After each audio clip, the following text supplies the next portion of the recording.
Legal disclaimer.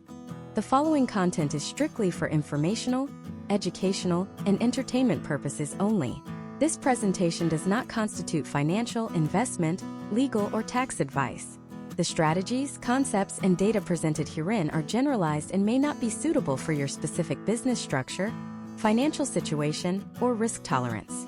Business ownership, tax planning, and investment activities involve substantial risk, including the potential loss of principal and the complexity of ever-changing government regulations. We are not certified public accountants, attorneys, or licensed financial advisors acting in a fiduciary capacity for you specifically. All viewers are strongly encouraged to conduct their own independent due diligence and consult with qualified, licensed professionals, such as tax strategists and estate planners, before making any financial decisions or implementing any of the concepts discussed. Past performance of specific tax strategies or market sectors is not indicative of future results. By continuing to watch, you acknowledge that you assume full responsibility for your financial choices and agree to hold the content creators harmless from any potential liabilities. Let's talk about the single most dangerous lie in the history of American entrepreneurship. It is a lie whispered at country clubs, repeated in boardrooms, and internalized by millions of hardworking business owners from New York to California. That lie is, my business is my retirement. Let me paint a picture for you that financial planners see every single day, but rarely talk about publicly because it is terrifying. Imagine a business owner named Michael. He runs a successful logistics company in the Midwest. For 30 years, Michael does exactly what every entrepreneurial guru tells him to do. He bets on himself. Every year, when the company turns a profit, instead of siphoning that money into a diversified 401k or a brokerage account, he pours it back into the business. He buys new trucks. He upgrades his software. He hires better managers. He convinces himself that the return on investment inside his company is far superior to the 8% or 10% historical returns of the S&P 500. And on paper, he is right. His business grows to $10 million in annual revenue. His net worth on his balance sheet looks like a fortress.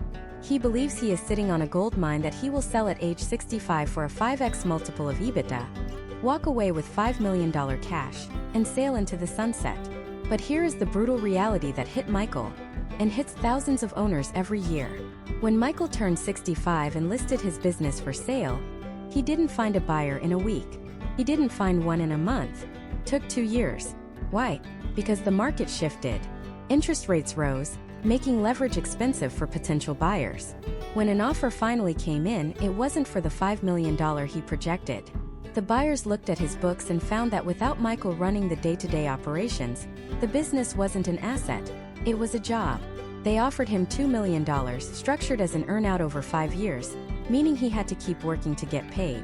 After capital gains taxes, state taxes, and broker fees, Michael, who had generated tens of millions in revenue over his lifetime, walked away with less liquid cash than his mid-level manager, who had simply maxed out a boring Roth IRA for 3 decades. Michael fell into the liquidity trap. He was cash flow rich but asset poor where it mattered. This is not an anomaly. This is the statistical norm. According to data from the Exit Planning Institute, approximately 80% of businesses put on the market never sell. Let that sink in. For out of 5 business owners who are banking entirely on a liquidity event to fund their retirement will find themselves with an asset that has zero market value the moment they stop working.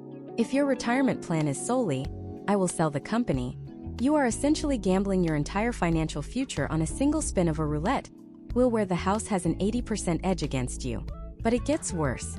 Even for the 20% who do sell, the tax implications can be catastrophic if not planned for years in advance. The United States tax code is a labyrinth designed to separate the unprepared from their wealth. If you sell a business without the proper structure, without considering things like Section 1202 qualified small business stock exemptions, charitable remainder trusts, or installment sales, you could be handing over 30% to 40% of your life's work to the IRS in a single afternoon. So why are we here today? Why is this a deep dive masterclass and not just a 5-minute summary? Because the generic retirement advice you see online is built for W-2 employees. It is built for people with predictable biweekly paychecks, employer matches, and standard deduction mindsets. That advice is useless to you. If you are a business owner, your financial DNA is fundamentally different. You deal with variable income, liability issues, payroll taxes, and the constant tension between retaining earnings for growth and harvesting earnings for security. Following W-2 advice when you are a Schedule C or S-Corp earner is like trying to fix a jet engine with a bicycle repair kit. It doesn't just fail to work, it causes damage. In this 10-part masterclass, we are going to completely dismantle and rebuild your approach to wealth. We are going to move beyond the basic save 10% of your income rhetoric. We are going to explore the high-level mechanisms that the ultra-wealthy use to secure their futures independent of their primary business risk. We are talking about how to utilize defined benefit plans to legally shelter hundreds of thousands of dollars annually from taxes, far exceeding the limits of a standard 401k. We will analyze the concept of robbing the business to pay your future self, turning your company into a passive wealth generator rather than an active liability. We will look at the solo 401k nuances that most CPAs gloss over. We will dive into the psychology of the exit, discussing how to structure your business operations years in advance so that it is actually sellable when you are ready to walk away. We will discuss the vital importance of diversification, not just buying stocks, but understanding how real estate, insurance products, and private equity serve as a hedge against your specific industry risks. If you are in construction, your retirement portfolio shouldn't be correlated to the housing market. If you are in tech, you shouldn't be overexposed to the NASDAQ. This series is designed to solve the founder's dilemma, the paralyzing fear that taking money out of the business today will kill its growth tomorrow. We are going to prove, with mathematical models and expert analysis, that diversifying creates a safety net that actually allows you to take bolder risks in your business, because your personal livelihood is no longer on the line every single quarter. You have spent years, maybe decades, mastering your craft, managing your employees, and serving your customers. You have built revenue. You have built a brand. But have you built wealth?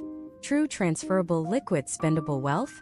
If the answer is I think so, or I hope so, then you are in the danger zone. Hope is not a strategy. By the end of this series, you will not just have hope. You will have a blueprint. You will understand the difference between being a business owner and being a capital allocator. We are going to start this journey by looking at the foundation. Before we can talk about complex tax shelters or mergers and acquisitions, we have to address the cash flow mechanics of your current operation. We have to look at how you pay yourself right now. Most business owners take a low salary to save on payroll taxes, and then take random distributions when there is cash in the bank. This sporadic, unmeasured approach is the enemy of compounding interest. So buckle up. Clear your distractions. This is not entertainment. This is the most critical business meeting of your life. We are about to rewrite your financial destiny. Welcome to part 1 of retirement planning for business owners. Let's get to work. The first step in this reconstruction is a radical identity shift. You need to stop viewing yourself as one person. In the eyes of financial strategy, you are two distinct entities fighting for the same resources. Entity A is the CEO. The CEO is ambitious, aggressive, and obsessed with growth. The CEO wants to take every spare dollar of profit and hire a new salesperson, launch a new marketing campaign, or expand into a new territory.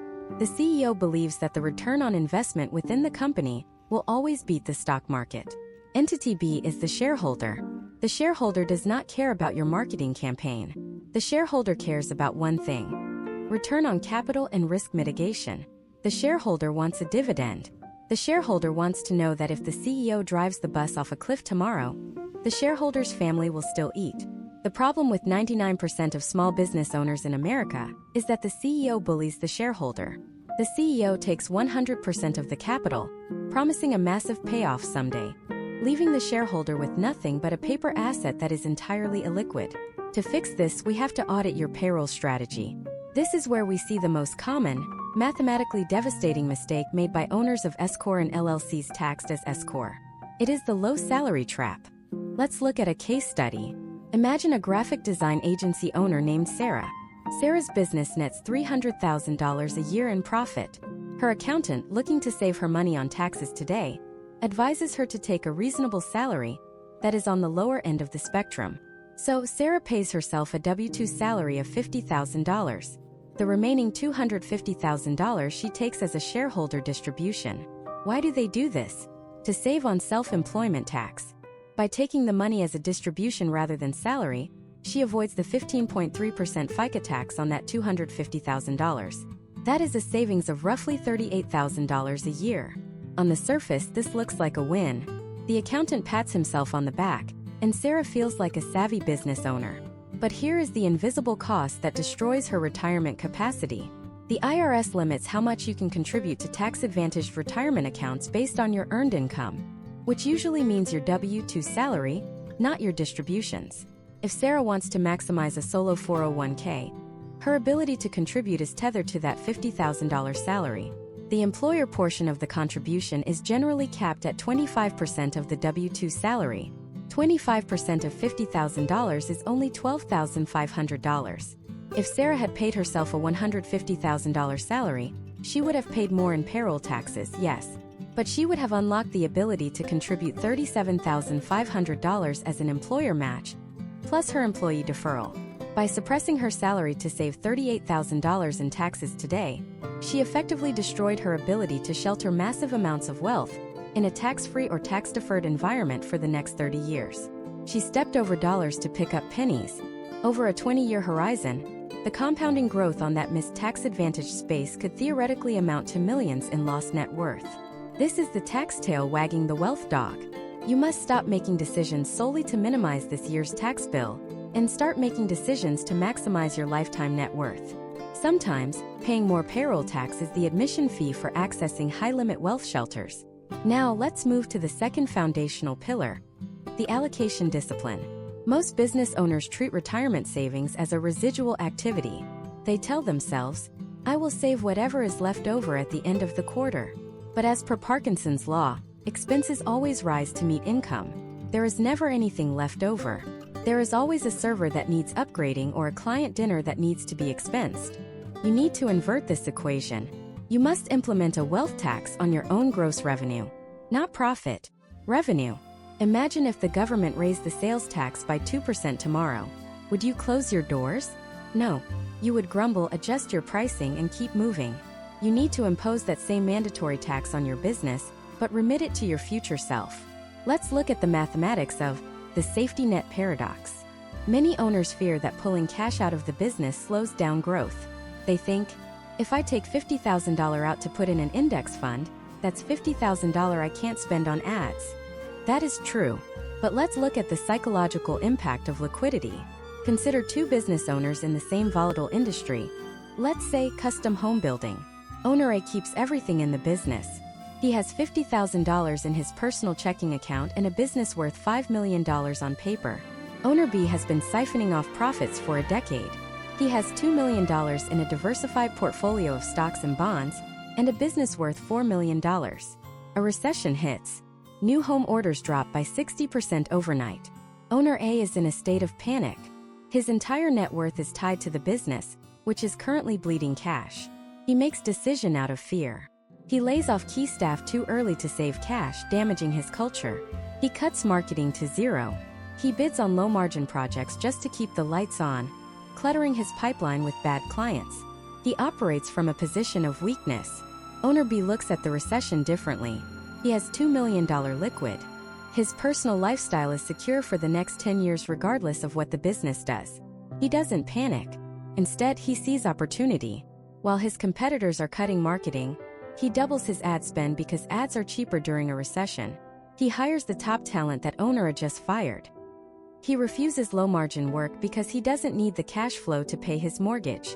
Because Owner B had wealth outside the business, he was able to double down inside the business at the exact right moment. The liquidity didn't slow his growth. It ensured it. It allowed him to play offense while everyone else was playing defense.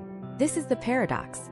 You must take money out of your business to give your business the resilience to survive the inevitable storms.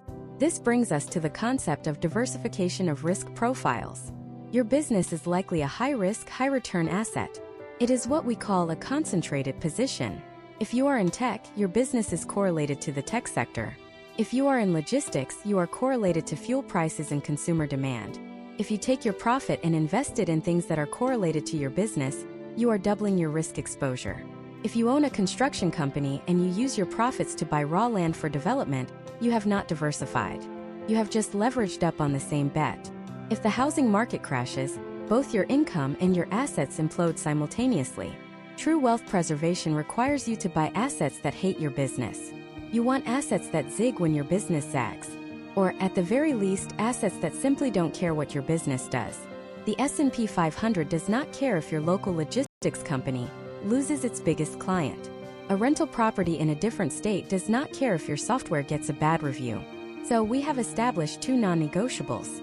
First, you must structure your salary to maximize contribution limits, not just to minimize self-employment tax.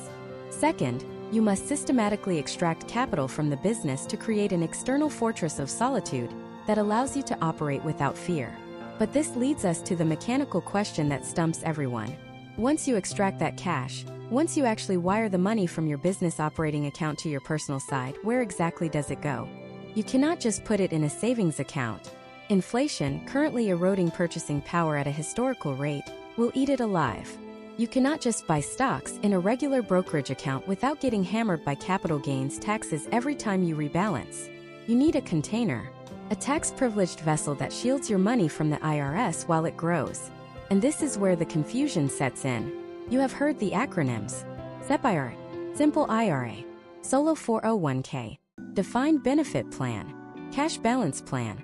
Most business owners just pick the one their CPA mentions first, usually the SEP IRA because it is easy to set up. But what if I told you that choosing a SEP IRA over a Solo 401k could essentially cost you the ability to do a backdoor Roth, locking you out of tax-free growth forever? What if I told you that the easy option is often the most expensive option in the long run? There is a hierarchy of retirement accounts, a specific order of operations that the wealthy use to layer their tax shelters. In the next part of this masterclass, we are going to open the hood on these specific vehicles. We are going to pit the SEP IRA against the Solo 401k in a cage match and show you why the winner isn't who you think it is. We are going to look at how you can legally shove $60,000, $100,000, or even $250,000 a year into these accounts and write it off as a business expense. The tax code is about to become your best friend. Let's step into the arena of tax-advantaged vehicles. In one corner, we have the SEP IRA, the darling of generalist accountants everywhere. In the other corner, we have the Solo 401k, often referred to by tax strategists as the individual 401k or one participant 401k. On the surface, they look similar. Both allow you to lower your taxable income. Both grow tax-deferred. Both have high contribution caps compared to a standard personal IRA. But the mechanical differences between these two are the difference between driving a reliable sedan and piloting a fighter jet. Choosing the wrong one doesn't just cost you a few dollars. It can structurally limit your wealth velocity for decades. Let's dissect the SEP IRA first because this is likely what you have. Why? Because it is easy. A CPA can set up a SEP IRA for you in about 10 minutes. There is very little paperwork and often no annual filing requirements with the IRS. It is the path of least resistance. The SEP IRA functions entirely on a profit-sharing basis. As the employer, you contribute a percentage of your salary, typically up to 25% of W-2 compensation or approximately 20% of net earnings from self-employment, into the account. Here is the flaw in the design. Because the SEP contribution is strictly a percentage of your income, your ability to save is linear. To save a lot, you must earn a massive amount. If you have a lean year, or if you are reinvesting heavily in the business and showing a lower net income on paper, your ability to fund your retirement evaporates. You are handcuffed to that percentage. Now let's look at the Solo 401k. This vehicle separates you into those two distinct entities we discussed in the previous section: the employee and the employer. This bifurcation is magic. As the employee of your own business, you can contribute a flat dollar amount right off the top, regardless of the percentage.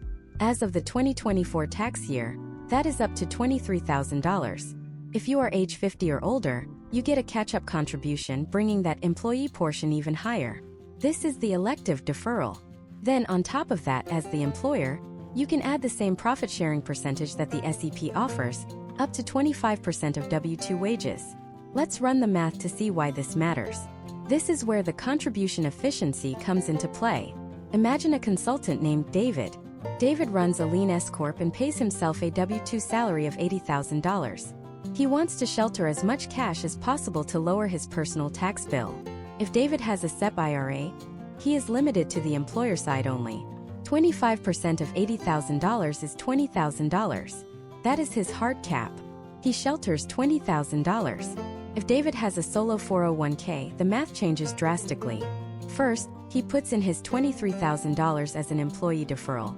Then, he adds the 25% employer match of $20,000. His total contribution is $43,000. On the exact same income, David shielded $43,000 with a solo 401k versus only $20,000 with a SEP IRA. That is an additional $23,000 removed from his taxable income in a single year. Assuming a combined state and federal tax bracket of 35%, the solo 401k just saved him over $8,000 in cold hard cash that would have otherwise gone to the IRS. Over 10 years, assuming standard market growth, that efficiency gap could result in a net worth difference of $250,000. This is why detailed structural planning beats generic advice every time. But the solo 401k superiority doesn't end with contribution limits. We have to talk about the pro rata rule and the backdoor Roth, a concept that high-income earners must understand. As your business scales, you will likely phase out of the income limits for contributing directly to a Roth IRA. The IRS says you make too much money to use one. So savvy investors use the backdoor Roth strategy. They contribute to a traditional non-deductible IRA and then immediately convert it to a Roth. It is a legal loophole that has existed for years. However, there is a trapdoor. The IRS looks at all your IRAs as one big pot of money. This is the aggregation rule. If you have a SEP IRA sitting there with $100,000 of pre-tax money in it, you cannot cleanly execute a backdoor Roth. If you try to convert $7,000, the IRS will force you to pay taxes on a prorated portion of your entire pre-tax balance. Your SEP IRA effectively blocks you from building tax-free Roth wealth. The solo 401k does not trigger this rule. 401k assets are distinct from IRA assets in the eyes of the IRS. You can have $1 million in a solo 401k and still execute a clean backdoor Roth IRA every single year. By choosing the easy SEP IRA, you might be permanently disqualifying yourself from tax-free growth strategies that are essential for long-term tax diversification. And then there is the issue of liquidity. Business owners often hesitate to lock up money because they fear they might need it for a pivot or an emergency. With a SEP IRA, that money is in a vault. If you touch it before age 59 and a half, you are hit with income tax plus a 10% penalty. There is no flexibility. The solo 401k offers a participant loan feature. In most plan documents, you are allowed to borrow 50% of your vested balance, up to a maximum of $50,000. You can take that money out and use it for anything: buying inventory, bridging a cash flow gap, or even a down payment on a house. The interest rate is usually prime plus 1% or 2%, but here is the kicker: you pay that interest back to yourself. You are the bank. You are borrowing from your future self and paying your future self the interest. The money stays in the family. This liquidity provision turns your retirement account into a secondary emergency fund for your business, psychologically making it much easier to contribute aggressively. Now let's address the elephant in the room. Why doesn't everyone have a solo 401k? Because it requires slightly more administrative lifting. You need a plan sponsor document. You need an EIN for the trust. And critically, once the assets in the plan exceed $250,000, you must file Form 5500 Easy with the IRS annually.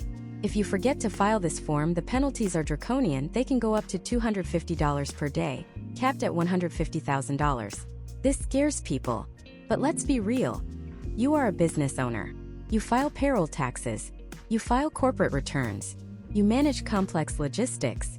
Filing one extra informational form once a year to save tens of thousands in taxes and gain checkbook control over your retirement is a trade-off you should take every single time. Case studies suggest that for the solopreneur or the husband and wife team, the solo 401k is almost mathematically unbeatable. But notice I said solopreneur. What happens if your business is growing? What happens if you hire a full-time project manager or a coding team? This is where the solo 401k hits a hard wall. The solo literally means owner only, and their spouse. The moment you have a full-time employee who meets the eligibility requirements, usually age 21, working more than 1,000 hours a year, you can no longer use the solo 401k. You are forced into a safe harbor 401k, or a generic group plan, which brings in mandatory employer contributions for your staff, non-discrimination testing, and higher administrative fees. This creates a strategic pivot point. Many business owners intentionally use contractors, 1099s, specifically to stay eligible for the solo 401k. But the Department of Labor is cracking down on worker misclassification. If you are growing, you will eventually need W-2 staff. Does that mean your high-level tax sheltering days are over? Does that mean you are relegated to the standard limits? Absolutely not. In fact, for the highly profitable business owner, graduating from the solo 401k is actually the gateway to the nuclear option of retirement planning. We are talking about a strategy that laughs at the $69,000 annual limit. We are talking about a strategy that allows you to compress 20 years of retirement savings into 3 to 5 years. Imagine a scenario where you have $500,000 in net profit, and you need to make a $200,000 tax deduction disappear legally. The 401k can't do it. The SEP can't do it. But there is a structure, originally designed for corporate executives and doctors, that the IRS has blessed for small business owners who fit a very specific profile. It involves actuarial tables, rigid funding commitments, and a complete shift in how you view retirement contributions. Most people think retirement accounts are buckets you fill up. This next-level strategy treats retirement as a liability you must fund. It sounds complex, but the tax savings are so immense that the government strictly regulates it to prevent abuse. If you are making high 6 figures or 7 figures, what I am about to explain in the next part is the difference between retiring rich and retiring wealthy. We are moving from defined contribution to defined benefit. Welcome to the world of the defined benefit plan. If the solo 401k is a high-performance sports car, the defined benefit plan is an industrial earth mover. It is big, it is expensive to operate, and it moves mountains of cash that no other vehicle can touch. To understand why this strategy exists, we have to invert your understanding of retirement saving. In a standard 401k, which is a defined contribution plan, the IRS regulates the input. They tell you, you are allowed to put $23,000 into this box. They do not care what that money grows to. It could grow to $1 million or $100. The limit is on the seed you plant, not the tree that grows. A defined benefit plan flips the physics of this equation. The IRS regulates the output. The goal is not a specific contribution amount this year. The goal is a specific annual benefit in retirement. For example, the plan says, this plan guarantees the owner a payout of $265,000 per year starting at age 62 for the rest of their life. Here is where the magic happens. To guarantee a payout that massive, you need a massive pile of capital. An actuary, a mathematician who specializes in risk and life expectancy, runs the numbers. They look at your current age, your expected retirement age, and the prevailing interest rates. They then tell the IRS, to ensure this business owner has enough money to pay that $265,000 annual benefit in 10 years, they need to contribute $450,000 this year. Because the contribution is mathematically required to fund the future liability, the IRS allows you to deduct that entire $450,000 from your business revenue. That is not a typo. We are talking about $500,000 or more in tax-deductible contributions in a single tax year. Let's look at a case study to see how this plays out in the real world. Meet Dr. Marcus, a 52-year-old specialized surgeon running his own practice. His practice profits $900,000 a year. He lives comfortably on $300,000. That leaves $600,000 of surplus capital. If he does nothing or just maxes out a 401k, the IRS and state tax board will take nearly half of that surplus. He is looking at a tax bill of over $250,000 on money he doesn't even need to spend right now. Dr. Marcus sets up a cash balance plan, which is a modern hybrid of the defined benefit structure. Because he is 52 and wants to retire at 62, he has a short runway to fund a massive pot of money, conceptually around $3 million to maintain his lifestyle. The actuary calculates his maximum contribution. The result? He can contribute $250,000 to the cash balance plan. But he doesn't stop there. He stacks a 401k with a profit-sharing component on top of it. Between the two plans, he shelters $315,000 of income in 1 year. Instead of paying taxes on $900,000 of profit, he pays taxes on roughly $585,000. He effectively moved $315,000 from his business ledger to his personal retirement ledger, and the government subsidized about 40% of that transfer. He just created over $120,000 of wealth purely through tax arbitrage. However, this power comes with golden handcuffs. This is the critical warning that most aggressive tax promoters gloss over. A defined benefit plan is not a savings account. It is a contract. When you sign the plan documents, you are legally promising to fund that liability. You cannot simply say, "Well, we had a bad year, so I'll skip the contribution this time." If your revenue drops by 50% next year, the pension obligation remains. You still owe that money to the plan. If you fail to fund it, you face penalties, excise taxes, and potential plan disqualification, which would make all those past tax deductions retroactive liabilities. Therefore, this strategy is exclusively for business owners with consistent, predictable, high-margin cash flow. Experts typically advise that you should only open a DB plan if you are committed to funding it for a minimum of 3 to 5 years. It is a medium-term commitment, not a transactional fling. Now you might be thinking, this sounds great for me, but what about my employees? Do I have to give them a $200,000 pension too? This is where the design gets sophisticated.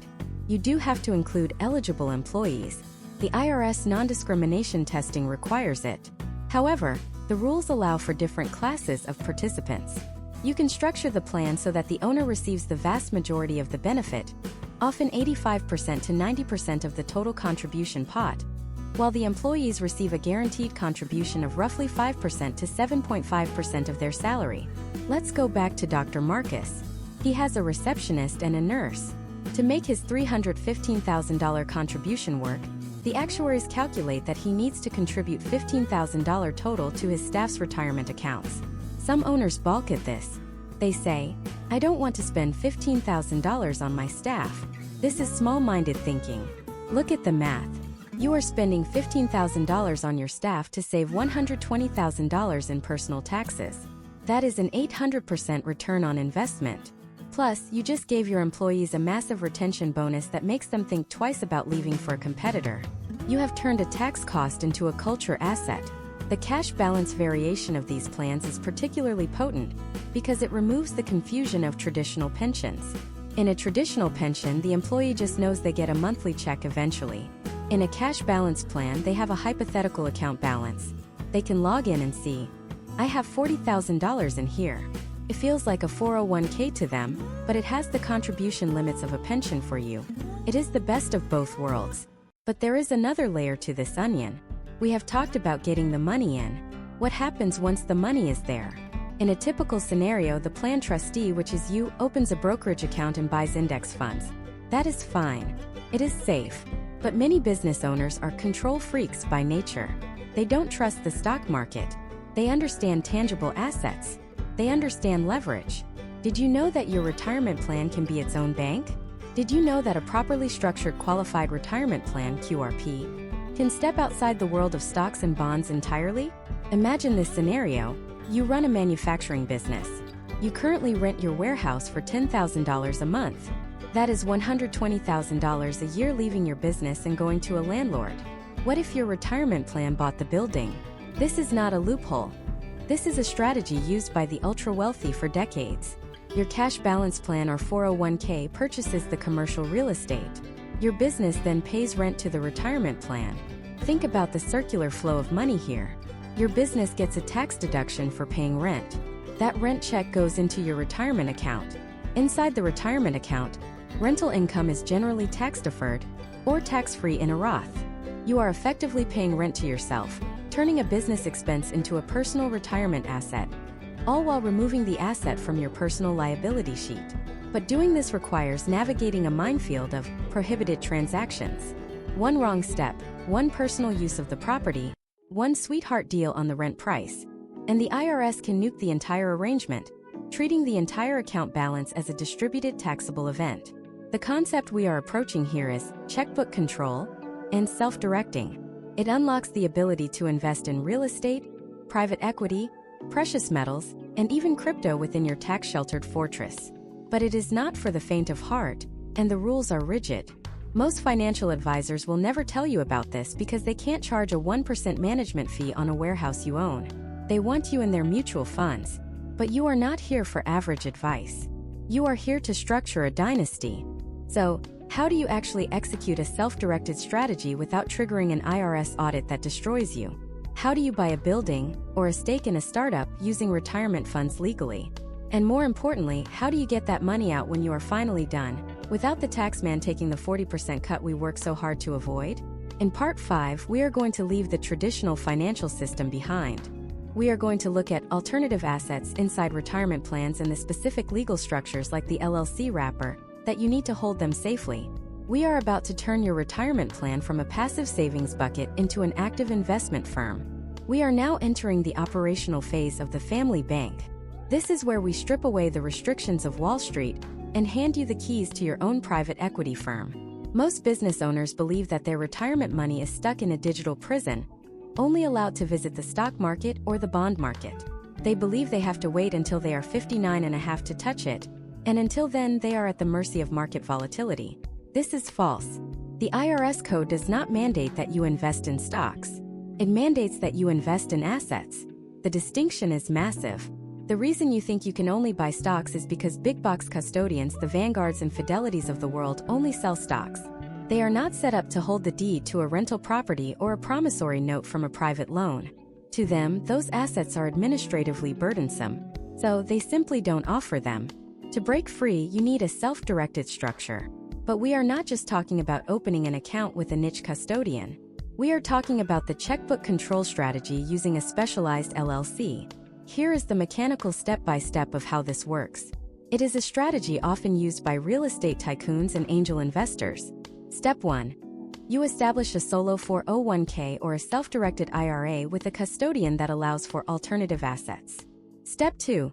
Your retirement plan, the 401k itself, forms a limited liability company, LLC. Step 3. Your retirement plan buys 100% of the membership units of that LLC. Effectively, the 401k is the sole owner of the company. Step 4. You, the individual, are appointed as the non-compensated manager of that LLC. Step 5. The retirement plan wires its cash into the LLC's business checking account. At this exact moment, the game changes. You now have a business checking account with, say, $500,000 in it. You have the checkbook. You have the debit card. You do not need to ask a custodian for permission to buy an asset. You do not need to pay transaction fees or wait 3 days for approval. If you are at a tax lien auction and you see a property for $50,000 that is worth $150,000, you can write the check right there on the courthouse steps. The LLC buys the lien. The LLC owns the asset. And because the 401k owns the LLC, all the profits flow back up to the retirement plan, tax-deferred or tax-free. This is absolute power. But as the adage goes, absolute power corrupts absolutely. The IRS knows this gives you immense freedom, so they surrounded this strategy with an electric fence known as prohibited transactions under Internal Revenue Code Section 4975. This is where well-meaning business owners accidentally commit tax suicide. The rule is simple but strict. Your retirement plan cannot do business with a disqualified person. Who is a disqualified person? You, your spouse, your parents, your grandparents, your children, your grandchildren, and any business controlled by any of these people. Let's play out a horror story scenario to illustrate the danger. Imagine you use your checkbook LLC to buy a vacation rental in Florida. You pay $400,000 cash. It's a great investment. But one weekend, you decide to fly down and stay in the property to check on it. You stay for 2 nights. You don't pay rent, or maybe you do pay rent to the LLC. It doesn't matter. You just broke the law. You received a current personal benefit from a retirement asset. The IRS does not slap you on the wrist for this. They distribute the entire account. If that LLC had $400,000 in it, the IRS considers the entire $400,000 as distributed to you on January 1st of that year. You now owe income tax on the whole amount, plus a 10% early withdrawal penalty if you are under 59 and a half, plus interest penalties. One weekend in Florida could cost you $200,000 in immediate taxes. This is the third rail. You touch it, you die financially. The wall between you and your retirement money must be made of lead. However, if you can navigate those rules, if you can treat the investments as strictly arm's-length transactions, the upside is limitless. Consider private lending. As a business owner, you know other entrepreneurs. You know people flipping houses or starting companies who need bridge capital. Banks are slow, you are fast. Your solo 401k LLC can lend $100,000 to a local house flipper at 12% interest plus 2 points. The borrower gets the cash in 24 hours. You get a first position lien on the real estate. When the house sells, your 401k gets the principal back plus interest. That 12% return is sheltered from taxes. You just became the bank. But there is one more trap we must disarm: the hidden tax on debt. This is the most complex and misunderstood part of self-directed investing. It is called UDFI, unrelated debt-financed income. Let's say you want to buy a $1 million apartment building. You have $300,000 in your retirement plan. You put the $300,000 down and get a non-recourse loan for the remaining $700,000. Note, you must use a non-recourse loan. You cannot personally guarantee debt for your retirement plan. So, your retirement plan owns the building. The building makes profit. But here is the catch. The IRS says, wait a minute. You only put up 30% of the money. The other 70% came from a loan. Therefore, 70% of the profits are not retirement income. They are the result of leverage. If you do this inside a standard self-directed IRA, that 70% of income is subject to UDFI tax, which runs at the high trust tax rates, up to 37%. You are paying massive taxes inside your tax shelter. But, and this is why we spent part 3 emphasizing the solo 401k, there is a loophole. The tax code explicitly exempts 401k plans from UDFI on real estate acquisition debt. Read that again. If you buy that same building with a solo 401k instead of an IRA, the leverage is tax-free. You can use $300,000 of your money and $700,000 of the bank's money, and 100% of the profit flows into your retirement account without triggering the UDFI tax. This single distinction can mean a difference of hundreds of thousands of dollars in tax liability over the life of a real estate deal. It is arguably the single greatest unfair advantage in the U.S. tax code for the solopreneur. So where do we stand? You have structured a solo 401k or a defined benefit plan. You have wrapped it in an LLC. You have learned to avoid prohibited transactions. You are buying real assets, rentals, gold, private equity, and you are using leverage tax efficiently. You are building a fortress. But all of this, the cash flow, the tax sheltering, the asset accumulation, is building toward one singularity: the event, the day you walk away. Most business owners assume that when they sell their company for millions, they will just pay the long-term capital gains tax, typically 20% federal plus state, plus the net investment income tax. They resign themselves to losing 30% of their harvest to the government. What if I told you that is optional? What if I told you there is a specific section of the tax code, Section 1202, that allows founders to sell their business and walk away with $10 million, or 10 times their basis, completely tax-free? Zero federal tax. This is not a loophole. It is a congressional incentive designed to reward risk-takers. But to qualify, you have to set up your corporate structure correctly years before the sale. If you are an S-corp right now, you might already be disqualified. If you are an LLC, you might be in the clear, but only if you make a specific election in time. In Part 6, we are going to discuss the tax-free exit. We are going to analyze qualified small business stock, QSBS, the specific requirements you need to meet today to save millions tomorrow, and why your current S-corp status might be the biggest mistake you ever made. This is the moment where the conventional wisdom of your local country club accountant clashes violently with the strategies of Silicon Valley unicorns. We need to talk about the S-corporation. For decades, the S-corp has been the default recommendation for small business owners in America, and for good reason. It prevents double taxation. In a C-corporation, the business pays tax on profit, and then you pay tax again when you take a dividend. The S-corp allows profits to pass through directly to your personal tax return, taxed only once. It saves you money on your annual tax bill. It is efficient. It is logical. But it is short-sighted. By obsessing over saving 5% or 10% on your annual taxes today, you may be forfeiting the ability to pay 0% on your multi-million-dollar exit tomorrow. We are talking about Internal Revenue Code Section 1202, known as Qualified Small Business Stock, or QSBS. This is arguably the most powerful tax incentive ever written into the U.S. tax code. It was designed by Congress to encourage investment in small businesses and startups. Here is the promise of Section 1202. If you hold stock in a qualified small business for more than 5 years, and that stock was acquired at original issuance, you can exclude 100% of the federal capital gains tax on the sale of that stock, up to $10 million or 10 times your cost basis, whichever is greater. Read that again. You sell your company for $10 million. Under normal circumstances, as an S-corp owner or holding a standard LLC interest, You would pay roughly $2 million to $2.5 million in federal long-term capital gains and net investment income tax. Under Section 1202, if you meet the requirements, your federal tax bill is zero. You keep the $2.5 million. That is not a deduction. That is an exclusion. It effectively vanishes from the eyes of the IRS. So why isn't everyone doing this? Because the eligibility requirements are a minefield, and your S-Corp status is the first casualty. Requirement number 1. The entity must be a domestic C corporation. S-Corp do not qualify. Partnerships do not qualify. Sole proprietorships do not qualify. If you start your business as an S-Corp, build it for 10 years, and then sell it, you get zero QSBS benefit. You cannot retroactively apply this. Now you might be thinking, can I just switch to a C-Corp right before I sell? No. The holding period requirement is strict.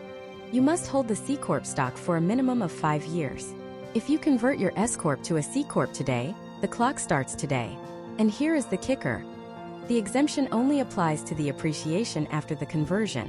If your business is already worth $10 million when you convert, that $10 million acts as your basis. You only get the tax break on the growth above that $10 million over the next 5 years. For a mature business, it's often too late. But for a growing business, say a company doing $2 million in revenue aiming for $20 million, the math suggests you should strongly consider revoking your S election immediately. Yes, you will pay slightly more in taxes annually because of the C-Corp structure. But you have to run the crossover analysis. Imagine two founders, Bill and Ted. Both run identical manufacturing companies. Bill chooses the S-Corp. He saves $30,000 a year in taxes for 10 years. That's $300,000 in total savings. He feels smart. Ted chooses the C-Corp. He pays the extra tax. He reinvests heavily, so his taxable profit is low anyway. A key C-Corp strategy, but he pays the corporate rate.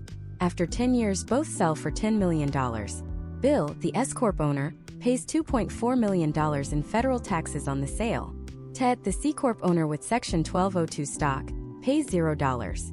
Ted paid $300,000 extra along the way to save $2.4 million at the end. His net gain over Bill is $2.1 million. That is the price of foresight. However, QSBS is not a blank check for every business owner. Congress specifically excluded certain industries. This is the qualified trade or business test. If your business relies on the reputation or skill of one or more of its employees, you are likely out. This explicitly excludes health, law, engineering, architecture, accounting, actuarial science, performing arts, consulting, athletics, financial services, and brokerage services. If you are a doctor or a lawyer, Section 1202 is effectively dead to you. Although there are aggressive tax attorneys who argue that if your medical practice sells a proprietary product or software, you might be able to spin that off into a separate C-Corp that qualifies. That is a conversation for a $1,000 an hour specialist. But if you are in manufacturing, technology, wholesale, retail, construction, or software, you are in the Goldilocks zone. Now let's look at the stacking strategy. I mentioned the limit is $10 million per taxpayer. What if your business is worth $30 million? Are you forced to pay tax on the remaining $20 million? Not if you plan ahead. The $10 million limit applies per taxpayer. If you, the founder, own 100% of the stock, you get one $10 million exemption. But what if, in the early days when the stock value was low, you gifted shares to an irrevocable trust for your spouse, and another trust for your children? Each of those trusts is a separate taxpayer. If you have 3 separate taxpayers holding the stock, you theoretically have 3 separate $10 million exemptions. You just tripled your tax-free exit to $30 million. This requires intricate estate planning and must be done while the valuation of the company is low to avoid gift tax issues. But it is the standard playbook for dynasty wealth. There is also a safety valve for those who are burnt out, but haven't hit the 5-year mark yet. It is called Section 1045. Let's say you started a C-Corp 3 years ago, grew massive fast. Google knocks on your door and offers you $50 million. You want to sell, but you have only held the stock for 3 years. You don't meet the 5-year test. Under Section 1045, you can sell your stock and roll over the gain into another qualified small business stock within 60 days. You defer the tax and the clock keeps ticking. You can effectively take your chips off the table from one startup and bet them on another, or even your own new venture, preserving the timeline toward that tax-free finish line. This is the level of granularity you need to be operating at. The difference between an S Corp and a C Corp isn't just about April 15th.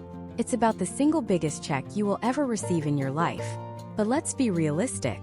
Many of you watching this are nodding your heads but feeling a pit in your stomach. You are a dentist. You are a marketing consultant. Or you are a manufacturer who has been an S Corp for 25 years and you are selling next month. Section 1202 is not an option for you. You missed the window or you were never eligible to begin with. Does that mean you are destined to write a check for 30% of your wealth to the Treasury?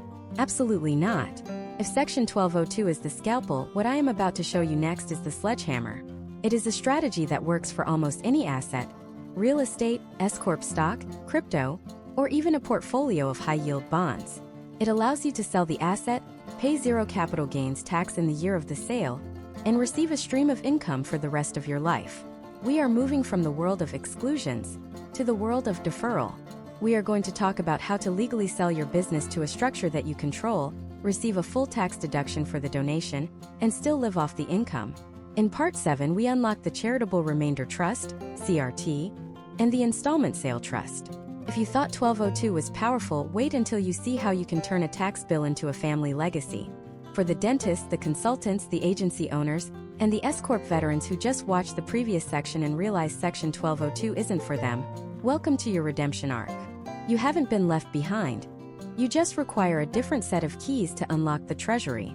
While Section 1202 is a get-out-of-jail-free card, the strategies we are discussing today, the Charitable Remainder Trust, CRT, and the Installment Sale Trust, are more like a masterful plea bargain. We aren't eliminating the tax existence entirely, but we are negotiating terms so favorable that the government effectively becomes your interest-free lender for the next 30 years. Let's begin with the Charitable Remainder Trust, or CRT. This is the tool of choice for business owners who hold highly appreciated real estate or C Corp stock that doesn't qualify for 1202. But be warned, this strategy requires a psychological shift. You have to be willing to give away the asset to keep the income. Here is the mechanics of the CRT stripped of the legal jargon. Imagine you own the commercial building your dental practice operates in. You bought it 20 years ago for $500,000. Today, developers are offering you $5.5 million. If you sell that building personally, you face a capital gains tax of roughly $1.20 to $1.50 million depending on your state. That is money that vanishes instantly. Instead, you set up a charitable remainder trust. You transfer the title of the building into the trust. The trust then sells the building to the developer for $5.5 million. Here is the magic. The trust is a tax-exempt entity. When it sells the building, it pays zero capital gains tax. The full $5.5 million stays in the bucket. Now you might ask, great, the trust has the money, but how do I get it? This is where the remainder and annuity concepts come in.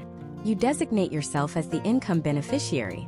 The trust is drafted to pay you a set percentage, let's say 6%, of the trust's value every single year for the rest of your life.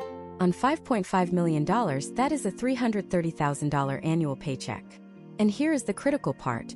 Because the full $5.5 million is working for you, instead of the post-tax $4 million, your annual income is significantly higher. You are earning returns on money that would have otherwise gone to the IRS. This is called tax deferral arbitrage.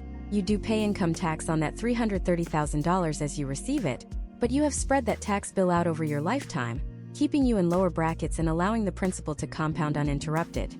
Plus, because you technically donated the remainder interest to a charity, you get an immediate income tax deduction in the year you set up the trust.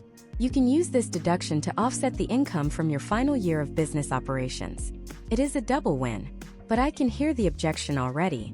I don't want my hard-earned money going to the Red Cross when I die. I want it going to my children. This is the wealth replacement maneuver. You take the extra cash flow generated by the tax savings and the upfront tax deduction, and you fund a generic life insurance policy inside an irrevocable life insurance trust, ILIT. When you pass away, the charity gets the money left in the CRT, satisfying the IRS, and your children receive the tax-free life insurance payout, satisfying your legacy. The charity wins, you win, and your kids win. The only loser is the U.S. Treasury. Now let's pivot to the S Corp owners. As we discussed, S Corp stock is generally ineligible for a CRT because a trust cannot be an S Corp shareholder. with very specific, unhelpful exceptions. If you try to put S-Corp stock into a CRT, you blow up your S-election and trigger a tax disaster. For the S-Corp owner facing an asset sale, which is how most small businesses are sold, your weapon of choice is the Deferred Sales Trust, DST, or a structured installment sale under IRC Section 453. This strategy relies on the concept of constructive receipt. The tax code says you owe tax when you receive the money, but what if you don't receive the money all at once? In a standard installment sale, you let the buyer pay you over 10 years. You only pay tax on the cash you receive each year. The problem? You are relying on the buyer's creditworthiness. If the buyer goes bankrupt in year 3, your retirement money evaporates. That is a risk no sane person takes. Enter the Deferred Sales Trust. This is a third-party trust that intervenes in the transaction. Here is the workflow. You transfer your business interest to the trust. The trust sells the business to the buyer for $5 million cash. The trust now holds the $5 million. The buyer owns the business. You own a promissory note from the trust. The trust owes you the $5 million plus interest. Because you haven't received the $5 million yet, you only have a note. You haven't triggered the capital gains tax on the principal. Now, you act as the investment committee for the trust. You tell the trustee to invest that $5 million into a diversified portfolio of stocks, bonds, or even hard money lending. The trust pays you an interest payment, say 5% to 7%, based on the returns of those investments. You live off the interest. You pay tax only on the interest. The principal, the phantom tax liability, sits there deferring indefinitely. You can structure the note for 10 years, renew it for another 10, and keep kicking the can down the road. Let's look at the data on why this matters. It is the rule of 72 in action. If you sell for $5 million and pay $1.5 million in tax, you have $3.5 million. At a 7% return, that $3.5 million generates $245,000 a year in passive income. If you use a deferred sales trust, you have the full $5 million working. At the same 7% return, that generates $350,000 a year. That is a $105,000 difference in annual lifestyle. Over a 20-year retirement, that is over $2 million in additional income, simply because you structured the flow of capital correctly. However, a crucial warning. The Deferred Sales Trust is a proprietary strategy that requires a specialized trustee. You cannot just have your brother-in-law run this.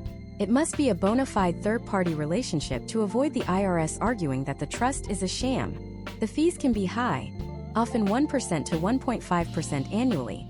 So this only makes sense for exits north of $1 million where the tax pain is acute. Both the CRT and the DST accomplish the same strategic goal. They convert a liquidity event into a pension plan. They prevent you from being cash-rich and income-poor. They protect you from the temptation of blowing a lump sum. They impose discipline. But let's zoom out. We have spent 7 videos building a fortress of assets. We have sheltered your income, maximized your exit, and deferred your taxes. You are legally set to walk away with millions. But there is a massive, gaping hole in this plan that usually hits entrepreneurs about 3 months after they retire. It is the one expense that can drain a millionaire's account faster than a bad stock pick. It is the one thing your business always handled for you and now you are on your own. We are talking about healthcare. In the United States, if you retire at 50 or 55, you are in the gap years. You are too young for Medicare, which starts at 65. You are no longer part of a group plan. You are thrown into the private market, where a comprehensive family policy can cost $2,000 to $3,000 a month with a $15,000 deductible. That is $30,000 to $50,000 a year of after-tax money bleeding out of your portfolio just to ensure you don't go bankrupt from a heart attack. If you haven't factored this line item into your number, your retirement model is broken. In Part 8, we are going to solve the healthcare puzzle. We will analyze health savings accounts, HSAs, as a secret retirement vehicle, look at how to leverage COBRA strategically, and explore how some business owners are using part-time barista fire strategies or membership in professional associations to access group rates that the general public doesn't know about. Your health is your biggest asset. Protecting it shouldn't cost you your fortune. Welcome to the gap years. This is the danger zone between the day you sell your business, say at age 50, and the day you qualify for Medicare at age 65. For 15 years you are exposed. And if you think your $5 million nest egg is safe, you haven't seen the price of a modern oncology treatment. Most business owners treat healthcare as a line item they can just pay out of pocket. "I'll just budget $20,000 a year," they say. But medical inflation consistently outpaces the CPI. That $20,000 today could be $45,000 in 10 years. If you are drawing down your portfolio to pay these premiums, you are suffering from sequence of returns risk on steroids. You are selling assets to pay for a liability that has zero return on investment.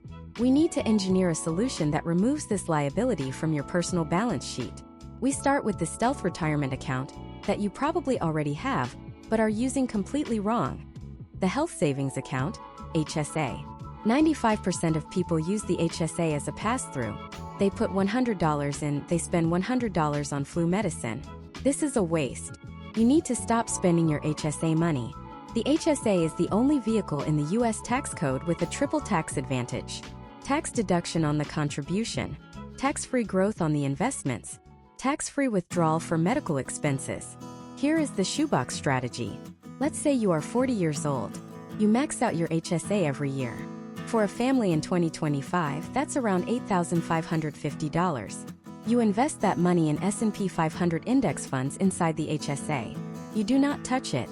When you go to the doctor for a checkup or a surgery, you pay with your personal credit card, getting the points/miles. You take the receipt, scan it, and save it in a digital folder. The IRS does not have a statute of limitations on when you can reimburse yourself. You can incur a medical expense in 2025 and reimburse yourself in 2045. Fast forward. You are 60 years old. You have a folder of receipts worth $200,000. Your HSA has grown to $500,000. You can now withdraw $200,000 tax-free from the HSA at any time to reimburse yourself for those 20-year-old receipts. You just created a tax-free income stream to bridge your gap years. And if you don't have enough receipts, at age 65, the HSA penalty disappears. You can withdraw the money for anything like a boat and just pay ordinary income tax, exactly like a 401k. It is the ultimate hedge. But an HSA won't cover a catastrophic event. For that, you need insurance. And this brings us to the ACA subsidy hack. Many wealthy retirees pay $0 for health insurance. How? Because the Affordable Care Act Obamacare subsidies are based on income, not assets. You could have $10 million in the bank. But if that money is sitting in non-dividend paying stocks, or in a Roth IRA, or in your new cash value life insurance policy, your modified adjusted gross income, MAGI, on your tax return could be $40,000. If your MAGI is low enough, you qualify for massive premium tax credits. You could get a silver plan worth $2,000 a month for essentially free. This requires precise income engineering. You have to live off your principal, which isn't taxed, or your Roth accounts, which aren't taxed, and keep your realized capital gains low. This is why having a Roth conversion strategy before you retire is critical. If you have to pull $150,000 from a traditional IRA to live, your income shoots up, and you lose the subsidy, a phenomenon known as the subsidy cliff. But what if you don't want to play the Magi game? What if you want a robust PPO plan that lets you see any specialist in the world? Enter Barista Fire and the association strategy. Barista Fire is a cheeky term for a serious strategy. It refers to retiring from your high-stress CEO job and taking a low-stress, part-time job specifically for the benefits. Starbucks is the famous example. They offer health insurance to part-timers working 20 hours a week. But you don't have to make coffee. You can be a consultant or board member. More realistically, you can join a professional association. Groups like the Freelancers Union or specialized industry guilds often negotiate group rates for their members. There are even new cooperative employment platforms, like Opolis for the tech/crypto crowd, where you effectively employ yourself through their structure to access a national group health plan. This allows you to bypass the individual market entirely and get the buying power of a large corporation. And for the absolute worst-case scenario, say you sell your business and have a 3-month gap before your new plan starts. Do not rely on Cobra blindly. Cobra is simply you paying the full retail price of your old employer's plan, plus a 2% admin fee. It is almost always the most expensive option. It is a safety net, not a strategy. By combining the shoebox strategy for out-of-pocket costs, income engineering for ACA subsidies, and association plans for catastrophic coverage, you build a healthcare shield that protects your wealth from the #1 cause of bankruptcy in America. We have now secured your business exit, your tax strategy, your liquidity, and your health. You are bulletproof. Or are you? There is one final threat. It is not the IRS. It is not a market crash. It is not a heart attack. It is your family. The statistics are haunting. 70% of wealthy families lose their wealth by the second generation. 90% lose it by the third. It is the shirt sleeves to shirt sleeves curse. You have spent a lifetime building this empire. Do you have a plan to ensure your children don't dismantle it in a decade? In Part 9, we are going to have the hardest conversation of this entire series. We are going to talk about estate planning, not just as legal documents but as family governance. We will discuss the incentive trust, the family constitution, and how to leave your children enough to do anything, but not enough to do nothing. This is about legacy. Retirees face a healthcare shock in 2026 planning for the ACA cliff. This video provides a critical breakdown of the ACA subsidy cliff and how recent legislative changes could impact your ability to use income engineering strategies for healthcare costs in early retirement. Retirees face a healthcare shock in 2026 planning for the ACA cliff. YouTube. Merit Financial Advisors, 10K views. The most terrifying statistic in wealth management is not the inflation rate or the capital gains tax. It is the 90% rule. Studies consistently suggest that 90% of affluent families lose their wealth by the third generation. The first generation builds it, that is you.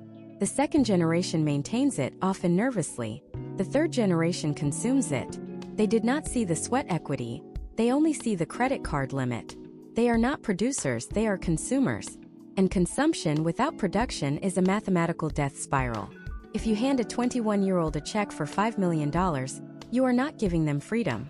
You are giving them a loaded weapon without the safety on.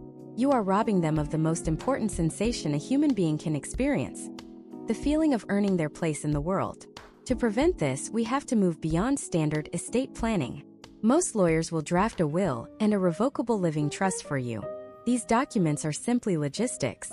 They say, when I die, give the stuff to the kids. That is a transfer of assets. What you need is a transfer of values. This requires a completely different legal architecture, known as the incentive trust. An incentive trust effectively operates as a family bank, with a strict loan officer. Instead of your child turning 25 and receiving a lump sum, the trust stipulates conditions for distribution. Let's look at a structural example often used by dynasty families. It is called the dollar-for-dollar match. The trust language states, for every dollar the beneficiary earns on their W-2 tax return, the trust will distribute $1 to them. Think about the behavioral psychology here. If your son wants to sit on the couch and play video games, his income is zero. Therefore, the trust distribution is zero. He starves. He is forced to work. But if he goes out and gets a job as a teacher making $50,000 a year, the trust matches it with another $50,000. Now he is making $100,000. He is living a comfortable upper-middle-class life. He is rewarded for productivity, regardless of the profession. The trust amplifies his effort. It does not replace it. But life is not just about W-2 income. What if your daughter wants to be a stay-at-home mom? What if your son wants to join the Peace Corps? A poorly drafted incentive trust would punish them. A well-drafted incentive trust has behavioral riders. It can stipulate that raising a child under the age of 18 counts as a full-time job, triggering a salary equivalent distribution. It can stipulate that for every year of volunteer work, the trust pays a stipend equal to the median national income. You are using money to signal what the family values: hard work, parenting, philanthropy. Now we have to address the fair versus equal dilemma. This tears more families apart than any other issue. Imagine you own a manufacturing plant worth $20 million. You have 3 children. Child A has worked in the business for 10 years. They know the machines, the clients, and the payroll. They are the heir apparent. Child B is a dentist in another state. Child C is an artist in Europe.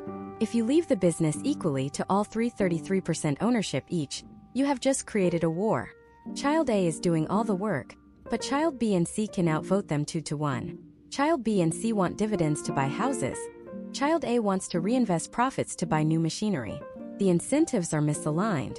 Eventually, they will sue each other. The business will be sold to a competitor for parts, and the family Thanksgiving will be canceled forever. In this scenario, fair is not equal. The solution is asset splitting combined with life insurance. You leave 100% of the business voting shares to Child A. They have total control. To balance the ledger, you purchase a massive survivorship life insurance policy, often called second to die insurance. The payout from this policy goes entirely to Child B and Child C. Child A gets the illiquid business and the responsibility. Child B and C get liquid cash. The values might not be perfectly equal down to the penny, but the utility is fair. No one is held hostage by the other. However, all of this planning relies on the current tax environment. And this brings us to the immediate, urgent crisis that is, according to the date of this recording, weeks away. We are staring down the barrel of the 2026 sunset. The Tax Cuts and Jobs Act of 2017 doubled the federal estate tax exemption. As of 2025, an individual can pass roughly $13.99 million to their heirs tax-free. A married couple can pass nearly $28 million. But on January 1, 2026, that law expires. The exemption reverts to pre-2018 levels, adjusted for inflation. It will effectively be cut in half, dropping to roughly $7 million per person. If you are a business owner with a net worth of $25 million, and you do nothing before January 1st, roughly $11 million of your wealth just became taxable at 40%. That is a $4.4 million tax bill created out of thin air because you missed the deadline. The IRS operates on a use-it-or-lose-it basis regarding this exemption.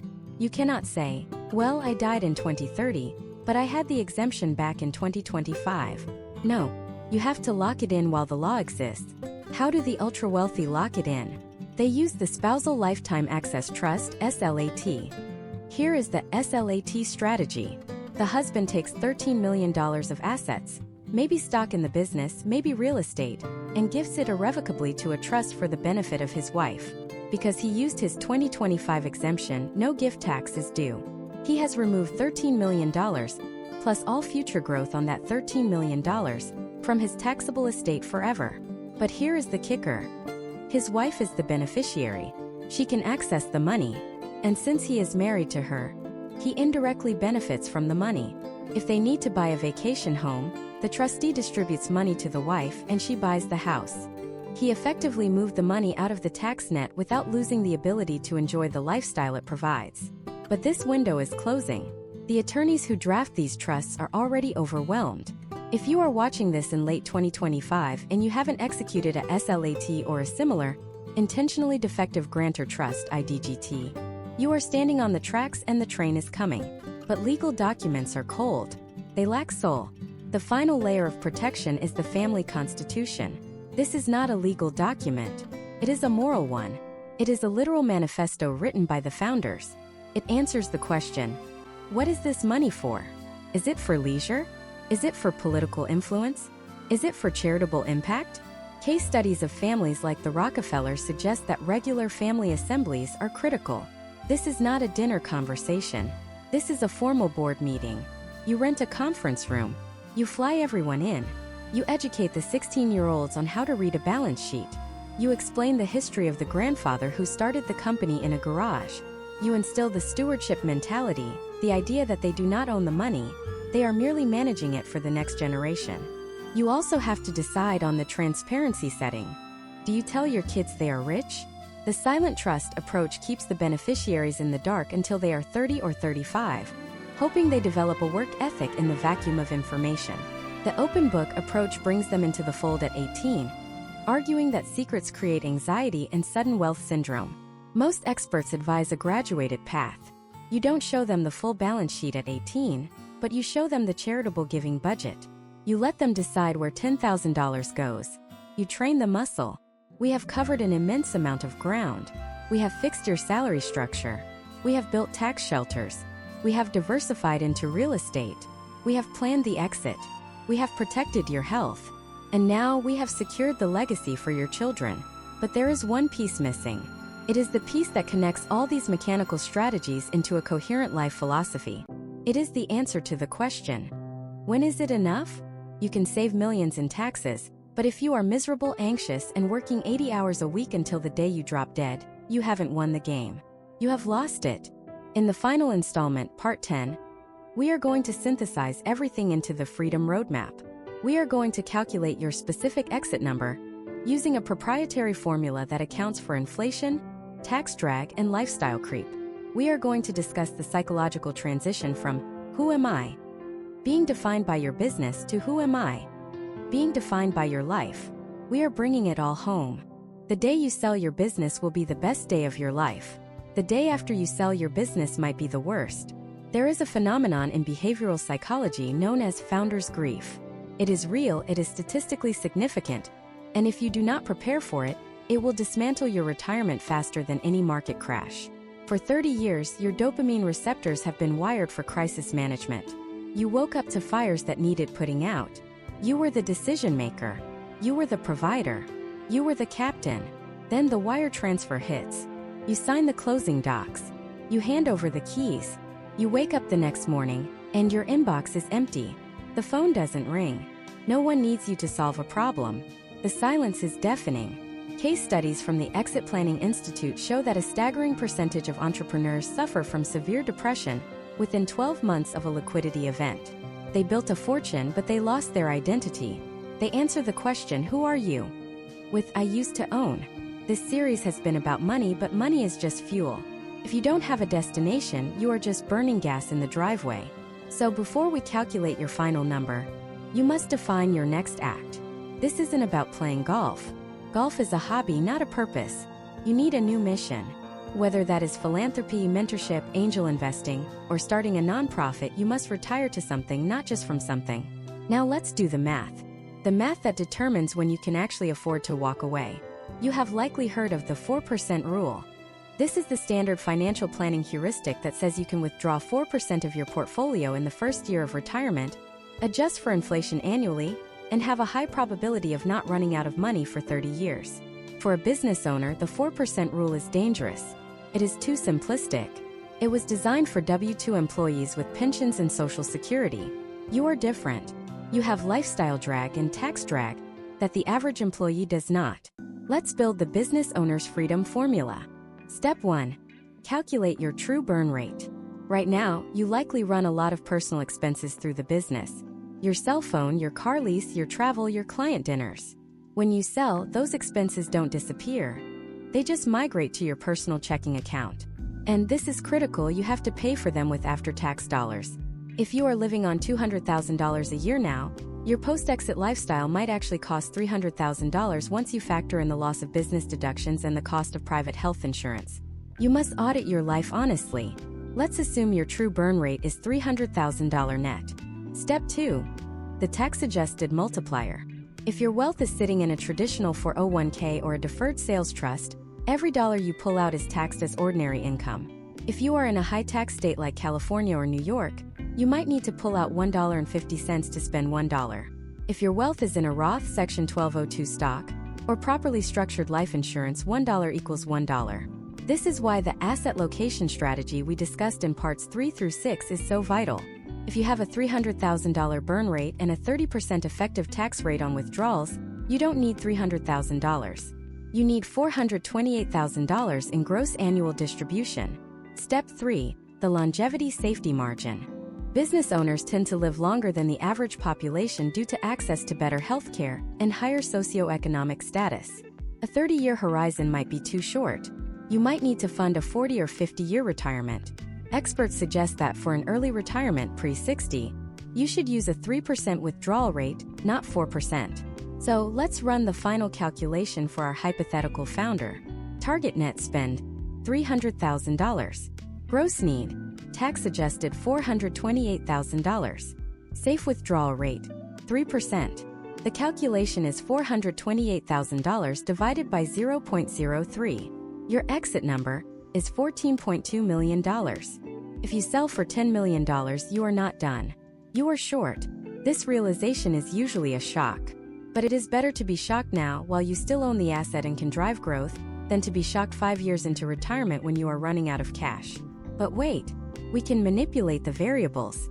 If we use the Section 1202 strategy, Part 6, to eliminate the tax on the exit, and the Roth conversion strategy, Part 3, to eliminate tax on the growth, our tax rate drops near zero. Now, we only need $300,000 gross. $300,000 divided by 0.03 is $10 million. By optimizing your tax structure, we just lowered your required freedom number by over $4 million. That is $4 million of revenue you don't have to generate. That is 3 or 4 years of grinding you just saved yourself from. That is the ROI of strategy. We have spent 10 videos building a fortress. Let's look at the blueprint one last time to see how it all connects. You start by rejecting the I am my business mindset, part 1. You optimize your W-2 salary to unlock the solo 401k, part 2 and 3. As your profits scale, you layer on a defined benefit plan to shelter hundreds of thousands annually, part 4.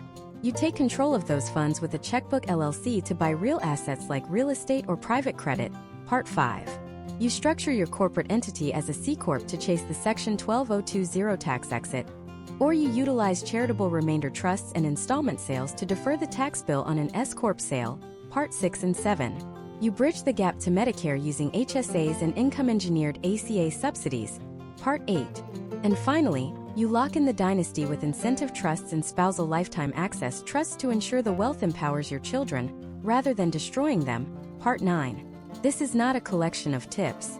It is an ecosystem. Each part amplifies the other. If you do the defined benefit plan but screw up the exit structure, you lose. If you nail the exit but fail the estate planning, the government wins in the end. You are the architect of this ecosystem, but you cannot be the general contractor. You cannot lay the bricks yourself. The single biggest mistake high net worth individuals make is trying to DIY this complexity. You cannot be your own CPA, your own attorney, and your own financial advisor while running a company. It is impossible. You need a personal board of directors. You need a CPA who understands proactive tax strategy, not just tax filing. You need an estate attorney who specializes in high net worth transfer, not just wills. You need a wealth manager who acts as a fiduciary and understands alternative assets, not just a broker selling mutual funds. Your job as the CEO of your life is to bring these people into a room, literally or virtually, and force them to talk to each other. Usually, the CPA doesn't know what the attorney did, and the advisor is guessing at the tax situation. This siloed communication is where the cracks form. You must be the integrator. You must demand a holistic plan. There is a concept in aviation called the point of no return. It is the moment in a flight where you no longer have enough fuel to turn back to the airport of origin. You must continue to the destination, no matter the weather, or you will crash. If you are watching this and you are over the age of 45, you are likely approaching your financial point of no return. You have a finite number of earnings years left. The compounding window is closing. The tax laws are changing. The decisions you make in the next 24 months will likely determine the quality of life for your remaining 40 years. Do not let the urgent drown out the important. Do not let the daily grind of your business distract you from the ultimate goal of the business. To fund a life of freedom, you have the blueprint. You have the knowledge. The fog has been lifted. The only variable left in the equation is your willingness to execute. This has been Retirement Planning for Business Owners, a U.S. perspective. The masterclass is over. The work begins now. Go build your fortress.